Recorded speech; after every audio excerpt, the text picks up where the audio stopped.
Here with Frank Breer, who is the Chief Executive of the Royal Yacht Britannia Trust. Yeah, great. And this is very fancy. Where are we? We're in the state dining room on board the Royal Yacht Britannia. Okay. State dining room is quite prominent. This is where all the diplomatic dinners and official dinners would have taken place. Like Majesty the Queen, our preferred seat was here. We have undertaken the opportunity to recreate those moments, and we host private events on the evenings to whoever wants to hire the whole ship.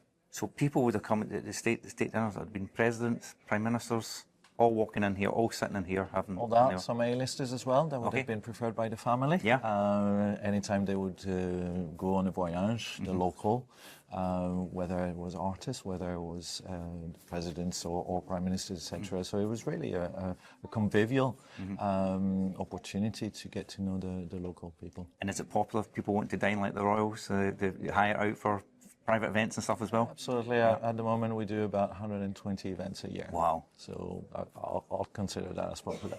Yeah, that is popular. Great. So this is where the Queen would make her grand entrance when she was coming down for state occasions, or even just coming down to go to her living room.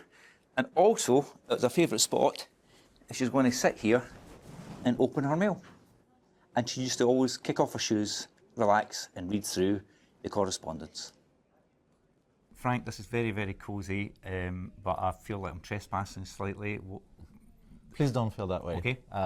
Yes, during the day we put ropes, but at night all the ropes come off, and it's part of our ethos. We want the people to touch, we want the people to feel, we want the people to immerse themselves in the life on board, and the opportunity at night is a little easier because there's less amount of people, but it's for everybody to be able. I mean, I invite you to take a seat and feel how cozy it would have been. But that would have been the living room, really. And we are in the state drawing room, so that would have been the reception room for the invitees, but also an area that the family would have enjoyed. You see games on the table. It's our living room. Slightly different than ours, perhaps. And I've got to point out, so one of the ship's many hundreds of clocks, and it stopped at 3:01, and the reason for that is? The reason for this was the last time that Our Late Majesty the Queen stepped out of the ship, and since then, time has stopped.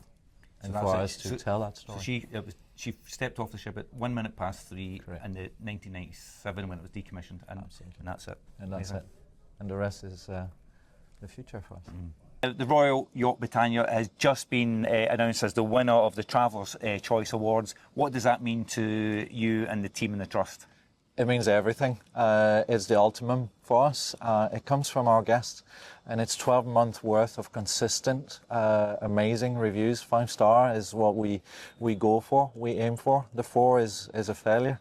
And here we have 12 this year, number 1 moving forward. Biggest challenge for us is to maintain it, but we will be up to that challenge. And I think for us, we also work a lot on the destination. We work on making Scotland, Leith first, Edinburgh, Scotland, and the UK, and that will help us tremendously and show the other organisations that we are working with on a daily basis that we contributed as well to this industry. It's in our heart, and this is why we exist, and this accolade will just propulse us, put us on the map, and being able to bounce and help others as much as us evolving. And it's amazing that the accolade has also come in what would have been Her Majesty's centenary year as well, right? Destiny, I'll call it destiny, yes. But a fantastic recognition for the hard work that everybody has put in. And it's not only just the team, like I say, we've got phenomenal partners all around, the Royal Collection Trust, without who wouldn't exist. And so many, I can't name them all, but the focus, our visitors, they provided us with this accolade. And Frank, the amazing thing you're saying, so we've got all these different elements here, but this ship is maintained. You have to keep maintaining it. You have to keep it, ship shape, royal, fit for a royal visit if it was ever to happen. Do you know what I'm saying? But it is, you guys work on it all the time, isn't it? We work all the time. We make no apologies to have areas where we are working, because that is why we exist. And it also shows our visitors that we are actually working on it.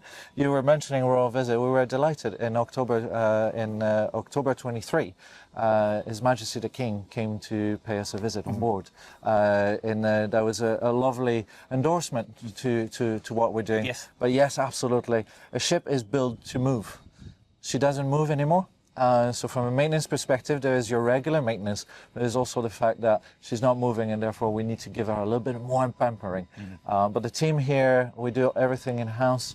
The team is absolutely passionate, ex-Royal Navy and not, and everybody is there to keep her afloat and looking pristine. And Frank, thanks very much for the tour today, but when this is my first time here, what would you say to people, Scots, not even international visitors, who have never visited, who not particularly consider themselves royalists? What would you say to them, and why would they come to this magnificent vessel? I will share my own experience that is actually observed by most of the visitors. There are 3 letters. Is wow, is the surprise, it's not what you expect, A. B, we are telling the story, but we don't have to be royalists. We are unique. There is no other royal yacht in the world that you can visit. So just for that curiosity. And then I think the most important is the warmth of welcome, hospitality of the team to enjoy a great moment with a theme. But the other final element is it's not your very ostentatious, massively luxurious golds everywhere. It was a family home as well as, and I think that's what transpires the most, is that approach to an environment of living that is potentially close to what we think is a day-to-day. And you can get to experience what it's like to be a royal, and it doesn't cost a king's ransom, does it? That is absolutely right. And I even got that one, although I'm French. Well, that concludes my tour of the Royal Yacht Britannia. When we get to the famous bell, of course, she was launched in 1953. And this is our favourite for the tourists. And but I've never been here before. I don't consider myself a royalist.